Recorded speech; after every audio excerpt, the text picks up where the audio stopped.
Welcome to Optimized Life Growth, where we break down the complex systems that drive your life. I'm a senior software architect and technology leader.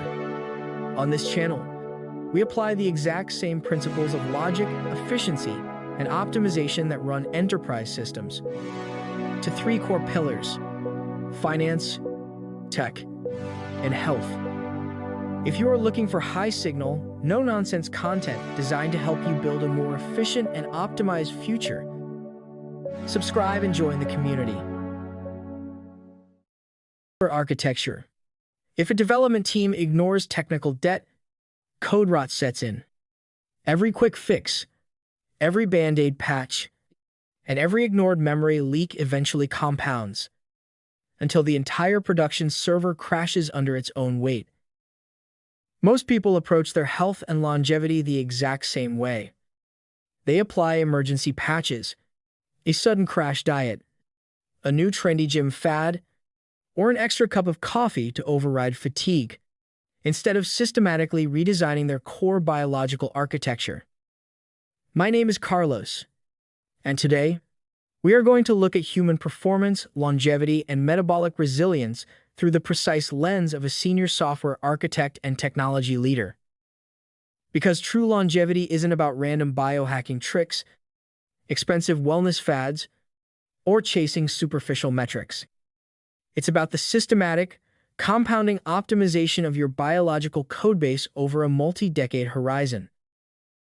When we run an enterprise application in production, we don't just cross our fingers and hope the server is healthy. We use advanced application performance monitoring tools, APMs, to track CPU load, memory usage, database query latency, and error rates in real time.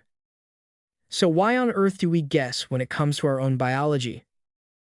Treating your body like a high-performance system means establishing rigorous baseline telemetry from day one. You need to monitor your biological telemetry continuously.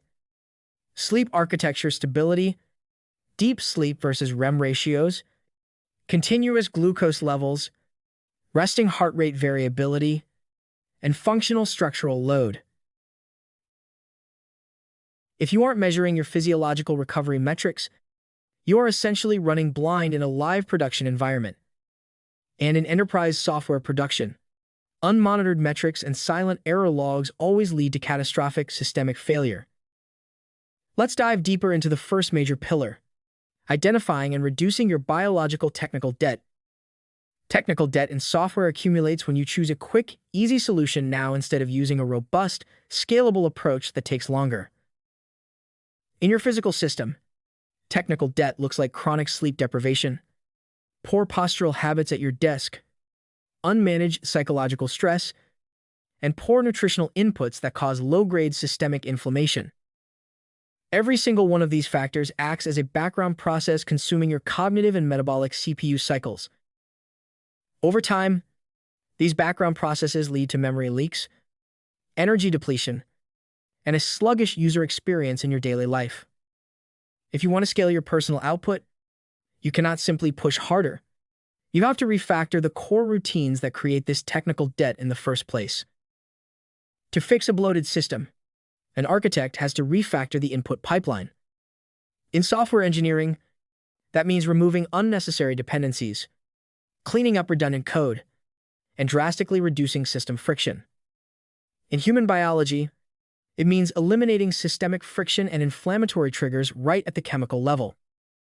Step 1 in this refactoring process is simple. Remove high-friction variables from your daily intake.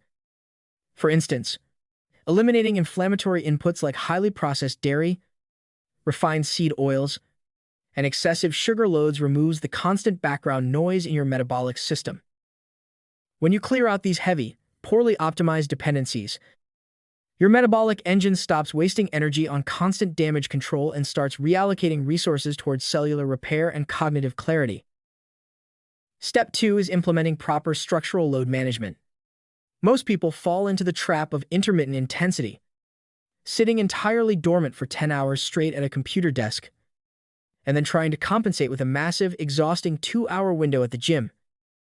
From an engineering perspective, that is terrible load balancing. It creates massive voltage spikes followed by severe system crashes and prolonged downtime for recovery. Instead, microdose your physical movement and mechanical stress throughout the day. Integrate functional, non-weighted physical exercises, like bodyweight mobility flows, targeted core engagement, or brief stair climbs, directly into your operational workflow. By distributing the mechanical load evenly across your working hours, you prevent localized burnout, maintain healthy blood flow, and preserve high system uptime from morning until evening. Now, we have successfully mapped out our input pipeline, cleaned up our dependencies, and established baseline telemetry for our daily performance. But all of that operational data and short-term optimization is completely useless unless you design a long-term deployment schedule. We are going to look closely at the 100-year horizon roadmap and enterprise scalability right after this quick system checkpoint.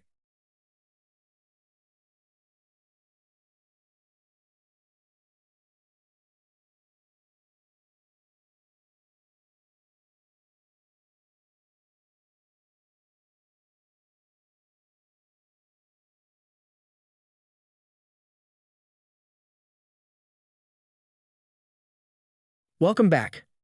When building enterprise-grade software systems, a senior architect never codes just for today or for next week's sprint. We design for absolute scalability, seamless continuous integration, fault tolerance, and long-term maintenance over decades of operation.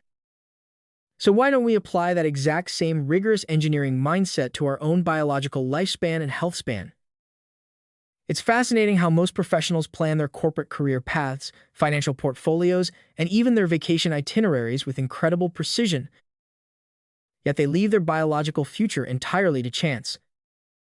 We need to shift our mental models completely away from short-term fitness sprints, restrictive crash diets, and superficial cosmetic patches. Instead, treat your health like a continuous integration and deployment pipeline. Small, disciplined, daily refactoring checks, like a consistent sleep schedule, deliberate breathwork breaks, and structured protein intake, prevent catastrophic system failures 30 or 40 years down the line. Longevity isn't a miraculous event that happens to you by luck. It is the predictable output of a well-architected system. It's not just about how your system performs tomorrow morning during your daily stand-up. It's about your projected system, uptime, cognitive vitality, and physical independence projected all the way out to the year 2056 and beyond. Stop wasting your energy patching symptoms after your body throws an unhandled exception. Start architecting your daily systems with intent, precision, and discipline. If you want the exact operational checklist and metrics framework I use to audit my personal health stack and maintain high performance as a senior developer and IT leader, check the pinned comment below for the full resource breakdown. Subscribe to the channel for more high-signal, systems-level engineering breakdowns bridging finance, technology, and health. Thank you for watching, and I will see you in the next build. Stop patching your symptoms. Start architecting your systems. Check out the links in the description for our latest resource builds. Hit subscribe, and I will see you in the next build.